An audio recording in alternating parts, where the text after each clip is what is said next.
Hey everyone, Ben Bennett here, host of the Resolution podcast. I recently had a conversation with my friend Kobe Campbell, who is a trauma therapist and has a new book out called Why Am I Like This? In our conversation, we talk about all things trauma, what trauma is, the symptoms of it in our life, what behaviors and lies it can lead to, the connection between trauma and mental health, and ultimately how God can heal us from trauma through practical steps. I hope you enjoy the conversation. Hey. Hey, how are you? Doing well. How are you? Doing good. The kids are officially asleep. They were like screaming and I was like, no, but we got them to sleep. So I'm so excited to be here to chat with you and everyone who joins us. Me too. I can't wait for this conversation. I think it's going to be so helpful to so many people. And I've just been telling them about it. Kobe Campbell, my friend, trauma therapist. We all experience pain and trauma in life, and it leads to things in our life that we want to get rid of, and things that harm us, that harm other people. So I've been building the anticipation. Yes. Well, I'm excited to be here. Let's get into it. Absolutely. I am on brand. I got your new book. Yeah. There's so many people brand. Get early. Yes. Listen. Okay. The branding. Chef's kiss. Chef's kiss. It's great. Full circle. Yeah. Look forward to this conversation. I think it would be awesome if we started out just talking about how do you define trauma? Yeah. Well, that's a great question, and a question I get all the time. So I would define trauma as any moment that leaves a mark on our present lives and our perspective of the future.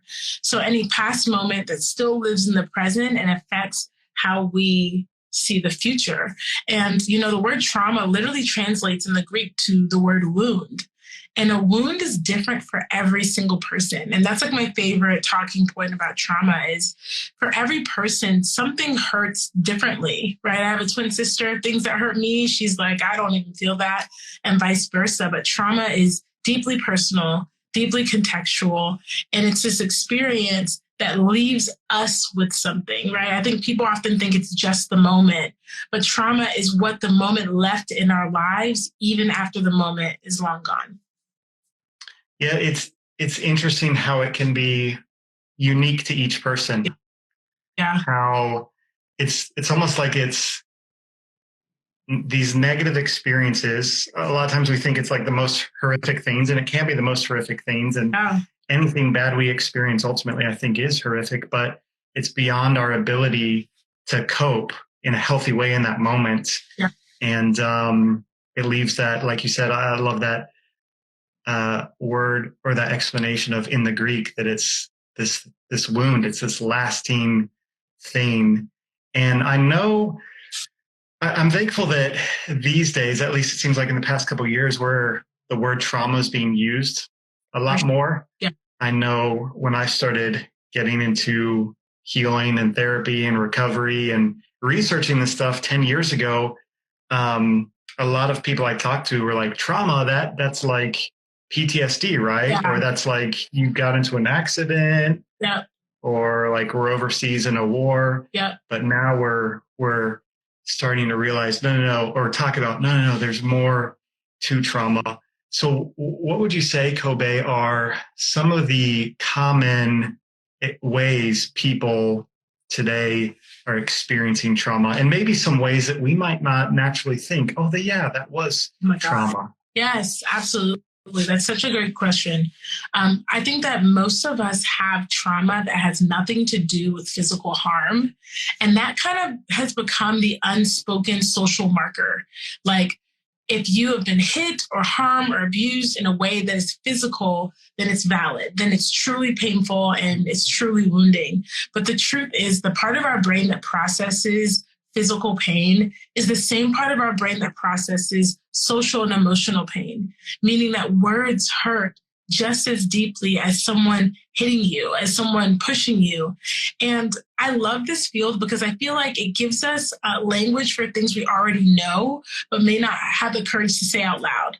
Because how many of us have memories that are still painful to this day in our bodies of things that someone said that still hurt? You'll never be anything. What's wrong with you? You're so stupid. Those things that are said, it didn't even feel good to say that out loud, right? The things that are said, those things carry in our bodies, carry in our mind. And those are traumatic experiences. And I have to remind people, someone calling you stupid every day of your life is trauma. Your brain received that as a wound. And we have to acknowledge that it is a wound before we can begin healing the wound. That's so good. I know that popular song that at least I heard as a kid was "Sticks and stones may break my bones, but words will never hurt me." Yeah. And it's almost like we brainwash the whole generation to think that you can't be traumatized or hurt by words, when in fact words can be some of the most damaging things to people and impact us the same way. Yeah. I used to tell my clients, "Sticks and stones may break your bones, and words will send you to therapy." Wow. My rendition. Yeah. We need to pass that one around. Yes. And I wish more people got to really understand that their pain is valid because they feel it and not because other people validate it. Right? It's kind of like someone saying, "Well, you shouldn't be hungry." It doesn't matter if you say I shouldn't be hungry. If my body's hungry, my body's hungry. Right? And so many of us stopped giving ourselves what we need because people have told us that our wounds aren't valid. But, my voice is here to remind people that your wounds are valid, your pain is valid, and that God sees it as valid too. Yeah, that's so good. That's one of the things I've appreciated about your book so far. And it's been ministering to me of the thing of, you talk about self-denial and how sometimes, or self-betrayal, I think was the word you used, and how we can downplay things in our lives and whatnot. Can you speak more to that, especially when it comes to like maybe downplaying the hurt that was done to us? Yeah. Well, the truth is a lot of us are trained to betray ourselves, and betraying ourselves is not about self-discipline. It's not about, I'm not going to eat this piece of cake or I'm going to work out what I want to. Betraying ourselves is about seeing what our needs are and deciding not to meet them, because not meeting our needs garners favor in the eyes of other people. Right. And so for many of us, we have had to survive by denying our needs. For someone who grew up in a home with an abusive parent, you didn't get to speak up and share what your emotions were. It was about surviving. For someone who, grew up with a physically abusive parent or a physically abusive guardian, they didn't get that opportunity to say, I'm going to take care of myself. I'm going to stand up for myself. And also just as children, even if you're not in an abusive home, sometimes the culture of the home is just not conducive to you speaking up and saying my feelings were hurt, or that doesn't feel good, or please stop. And so we learn often from childhood to deny ourselves, to say to ourselves, I see that you're hungry spiritually, emotionally, socially, and yet I won't feed you because everyone else says you don't need to be fed. And I don't know if you've gotten to this part of the book, but I make this analogy that, like, if you are hungry and you don't eat continuously over time, do you get more or less hungry? Well, more hungry, right? The only thing that satisfies hunger is food. The only thing that satisfies the needs that we have is the needs being met, which is a reminder that it's never too late to meet those needs that weren't met, even in your childhood, because time only makes the need exacerbated. We always have the opportunity. That's so good. So when those needs aren't met in childhood, or I think of even in the present, I think about 2020, I think about unhealthy relationships, dating, all kinds of things, whether it's the past or the present, trauma, or unmet needs, which can lead to trauma. How does that affect somebody? How do they start to view themselves, or maybe even God? What behaviors might we start to see? What are some of the symptoms? Oh, yeah. Yes. So in the beginning of my book, I talk about our negative patterns or destructive patterns. How do you know a pattern is destructive? It's something you want to let go of, but you can't. something you want to stop doing, like in here, but for some reason you keep doing it out here, right? That's what a negative pattern is. And I talk about in the book how these patterns are both self-protective and self-destructive. They protect a part of ourselves from having to deal with something we don't want to deal with, but they tear down a part of ourselves that is essential to who God's created us to be, right? And so those negative patterns they look different for everyone because trauma is so personal. The manifestation of the way we process trauma is also so personal, but we may find ourselves in cycles of doing things that harm ourselves, of speaking as if we want something, but unable to actually live it out and embody it because we can't let go of these patterns, because these patterns serve a purpose in our lives. These patterns help us feel safe at the expense of being free. And so we spend our lives holding on to them, white knuckling them, all the while really creating a life without them. So good. That reminds me of some of the language I came to, or some of the concepts. Let me just put it all together this way. What we talk about in my book, in the resolution movement, a lot of that came out of my story. And the language we use is that these struggles, these unhealthy behaviors in our life are not random. They're signal to be answered. Yet, so many of us are like, I just have a little bit of a drinking problem. Mm-hmm. I just have an unhealthy relational history and a type that I can't stop going to. I just have a porn addiction. I'm just depressed or anxious or these kind of things. And a lot of times we think it's who we are. We think it's, and that can lead to hopelessness because we think we can never change.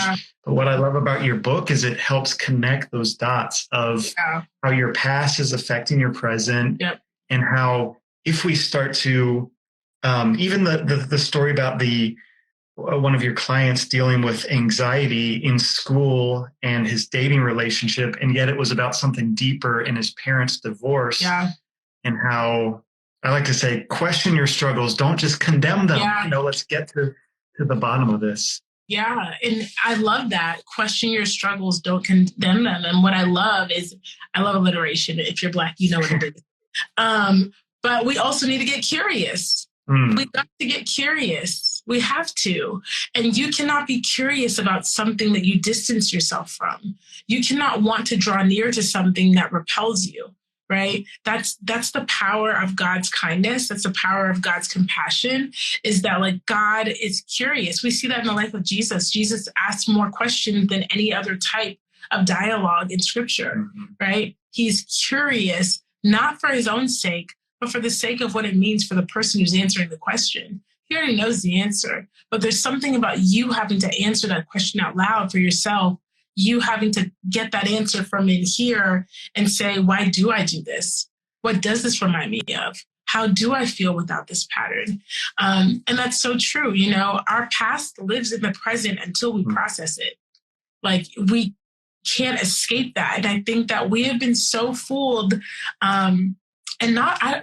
truly, I don't think on purpose, but we have been fooled by generations past of, if you don't talk about it, if you don't look at it, if you don't engage it, it will just go away.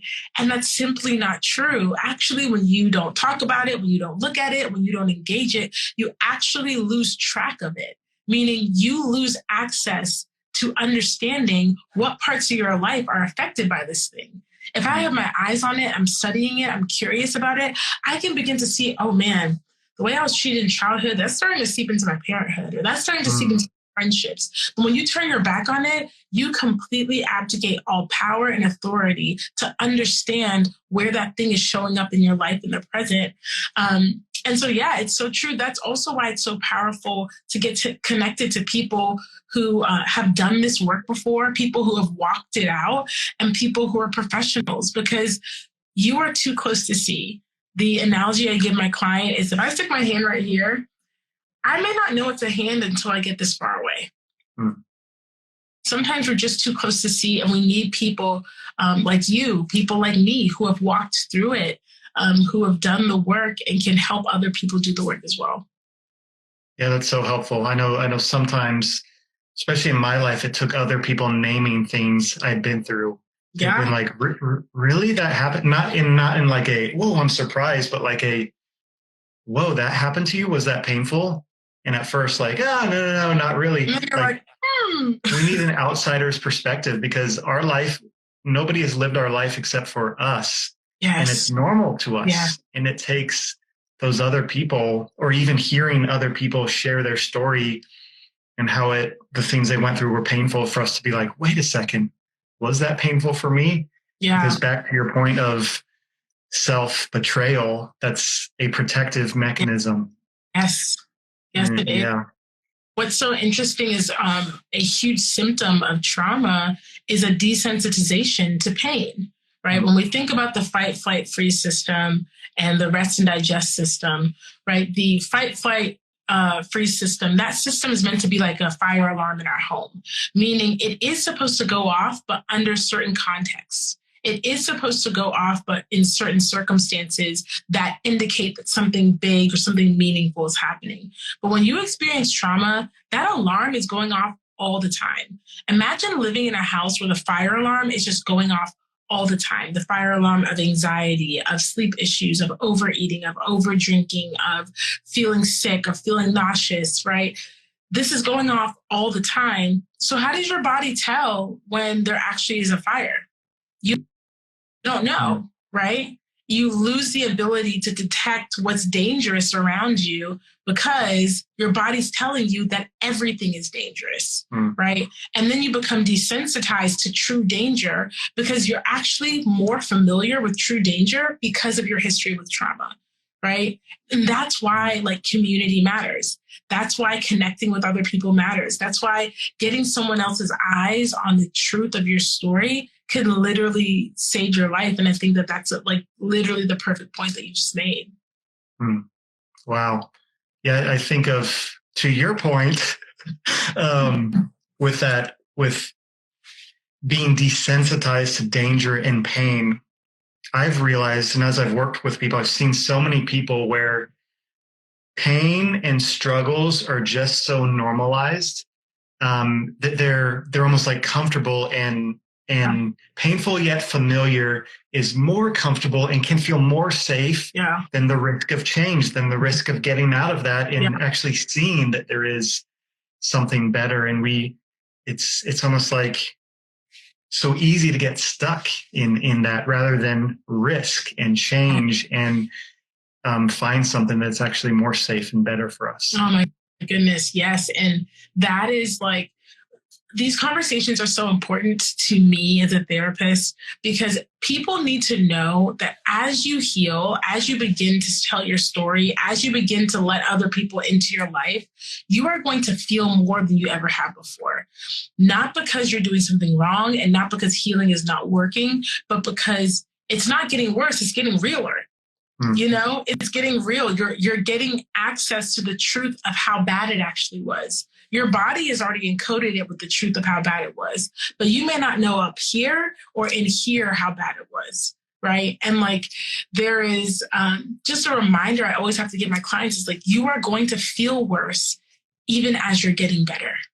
You're going to feel worse. You're going to feel like, I never used to have nightmares, or I never used to feel nervous, or I never used to feel all these emotions. And I feel like I'm just flowing through my day and I'm tearing up and I don't know what to do. And I'm like, I know it feels like you're getting worse, but you're actually getting better.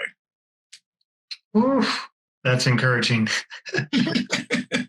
Because a lot of times we can think, man, things are getting worse. Is this even working? Am I going to be stuck in this forever? And just knowing that it's part of the process. It's okay to have bad days. It's okay for some symptoms to get worse. It's all part of the journey. Yes. So here's $1 million question for you. Okay. Kobe. Will I get $1 million? I've asked that question before to other people, and they've asked the same question. Like, maybe I should start a fund if I'm going to start saying that $1 million. God will give it to you. I believe it. The $1 million question is, what are one or two beginning steps to heal trauma. And of course, it may be, or it is specific to each person based on where they're at in the process. But if you are thinking about your clients, thinking about the people that will read this book, what are one or two steps you would encourage people to take? Yeah. The first step, I would say, identify the lie. Identify the lie. And I'll be like, okay, what is the lie you tell yourself about yourself? And people will be like, oh, can't really think of one. And then I say, on your worst day, in your worst moment, what is the first phrase that reflexively comes up? What is it? Because we all have one. Yeah. Someone might be like, oh my God, I'm so dumb. Not everyone thinks that though. Someone might be like, no one wants me. No one's going to love me. I'm going to be alone forever. I'm worthless. I'm a piece of crap, right? We all have them. And we think like, oh, I just say that. We think it's like really casual. But the truth is it originates somewhere. Like you said, it comes from somewhere. In your worst day, in your worst moment, what is the reflexive thought that plays in your head or that you say out loud and don't even realize that you say it? And then ask yourself, what are the moments in the past that validated this lie, right? That's what we would call in my book, tracing your triggers. Because the feeling that you have right now is not a feeling that originated in the present. It's one that originated in the past and is showing up in the present, right? I can sow a seed right now, and if it's a live oak tree, it's not going to grow until the next 100 years. That doesn't mean that in 100 years in the future I did work. It just means the work is showing up there. Right. And so I would start by saying, identify the lie. Like, what is the thing? What are the moments that validate it?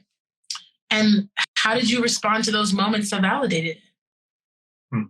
Did you start drinking more so that you don't feel socially awkward? Did you start numbing through watching TV all the time?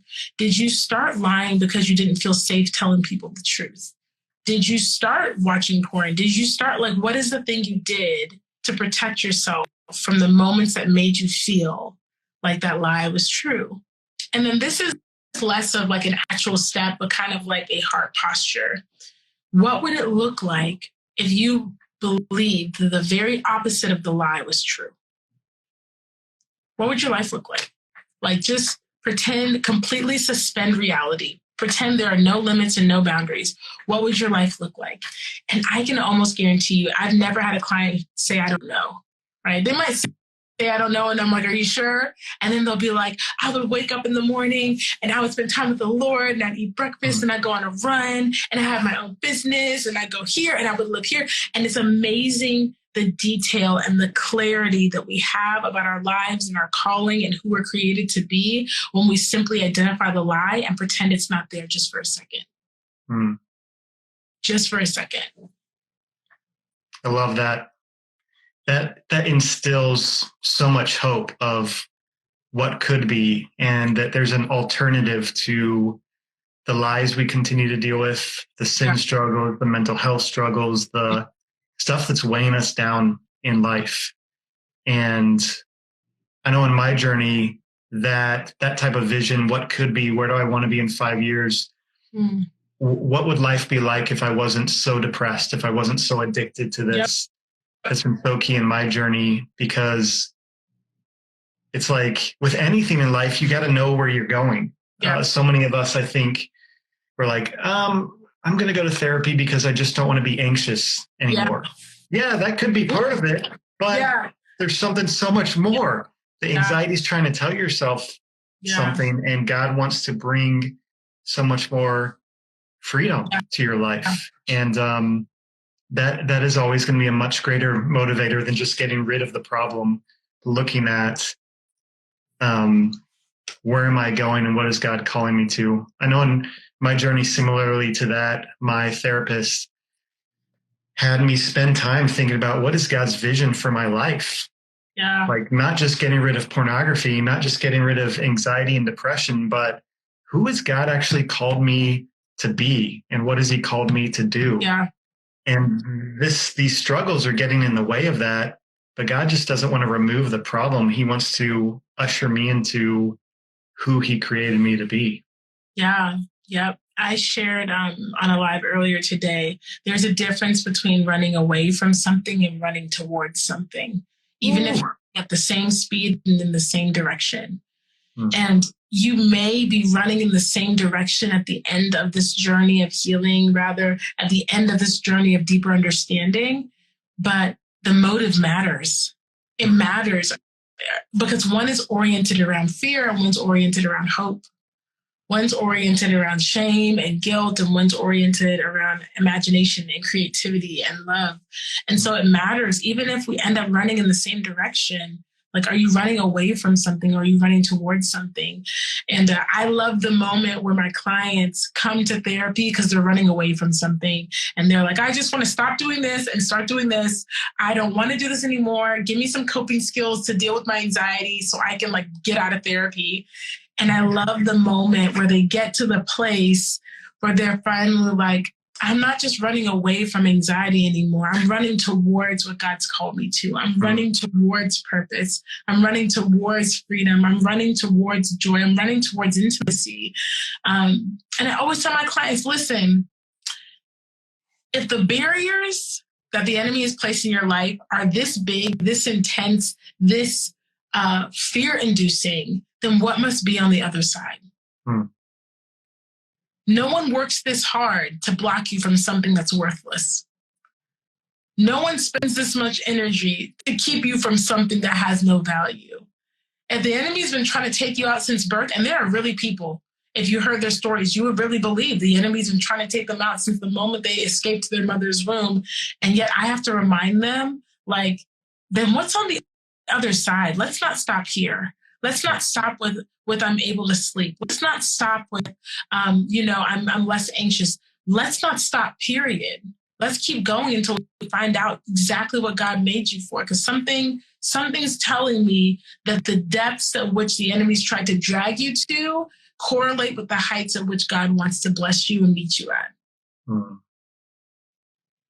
So good. I'm just letting that sink in.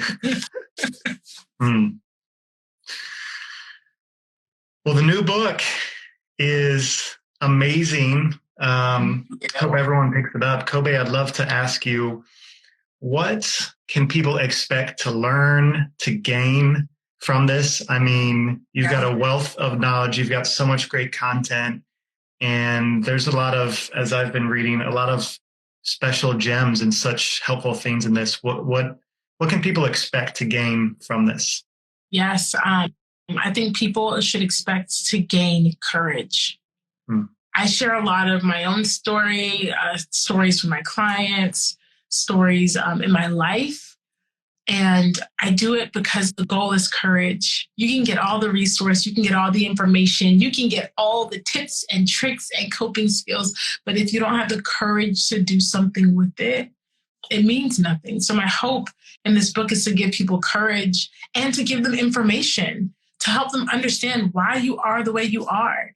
There's nothing wrong with you. You are not broken, you are wounded, right? You are not defective, that you are hurt. And the thing about wounds is you can heal from them. Wounds can be healed, right? Your life can be restored. The things that felt like they fell apart can come back together in a way that's more beautiful than you ever imagined. And so my hope is to marry the therapeutic and the theological and help them understand, where does trauma show up in scripture? How does God respond to my pain? How does God respond to my anxiety? Is God angry at me for having automatic trauma responses that I can't control?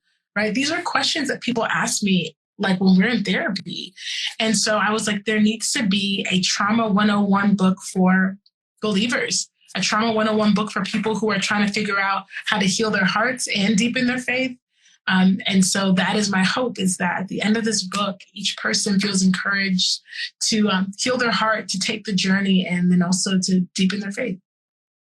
So good. And I know they will experience that, because I've been experiencing that as I've been reading through it. And I truly believe this will be the most important resource for Christians. And even if you're not a Christian, on the topic of trauma this year.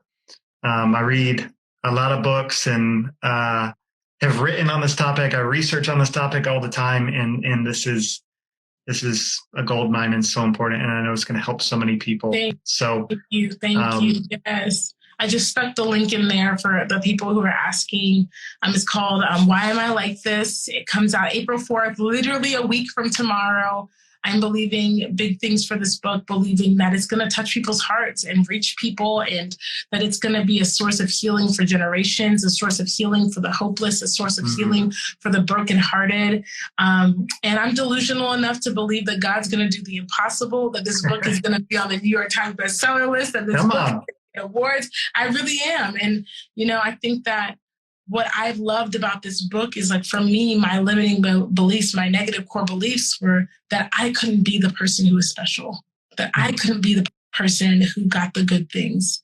And so writing this book and launching this book has truly been me walking out the principles of this book, of saying, why not me? Why can't a miracle happen for me? Why can't something incredible happen for me? And for someone, it might just be like, oh, you're hoping for that. But for the me who couldn't even hope to see the next day, I know how big that is. And so I'm grateful to share that with everybody and bring them in on my delusional journeys. Yes. Well, it doesn't sound delusional to me. It's such a good resource. And I love how much you share, even the intro. I'm not going to spoil it for everyone, but the intro or introduction to the book about your story, about how you got involved in this, about what was going on and the hopelessness you were experiencing and how God met you. It's amazing. That's the kind of God we serve, and he shows up and he heals. And look at what he's doing now. Look at what he's doing. I'm telling you, I literally am like, guys, you think that this is crazy. I've had to tell numerous people, maybe my publishing team, you guys think this is crazy, but I literally experienced crazy before. And so you're right. That's the kind of God we serve, the God who just, like, shows up last minute, on time, but does years worth of work, years worth of saving, years worth of redemption in a moment. I've been there, and I think that's why I'm so passionate about this. It's like, I've been the hopeless person. I've been the sad person. I've been the person covered in shame and guilt. And I've been the person who didn't want to live anymore. I've been there. I became a trauma therapist because I dealt with my trauma, not because I wanted to be an expert, but because I wanted to help people just like me walk into the healing they thought was never possible. So powerful. So encouraging. Get the book. Why am I like this? Why am I like this? You can pre-order it today. Grab a copy for yourself. Grab a copy for your friend. Each chapter ends with reflection questions. So it's a great resource to read with people, whether it's just your girlfriends, your group chat, a small group. And hopefully by the end of the year, we'll have an official Bible study out. Ooh, can't wait for that. Yeah. Awesome. I'm excited for it. Well, Kobe, it's awesome chatting with you, friend. I know it's been a minute, and I'm so excited for you and this book, and so excited for all the stuff God's doing in your life. And I love all the social content you're putting out. Thank you. So encouraging to me. Thank you. Thank you, Ben. You've been such a support, and I am so grateful for your support and your presence and chatting with me, sharing your platform, your peoples with me. So thank you so much. Absolutely. Well, I'll talk to you soon, and have a good night. Talk to you later. Bye.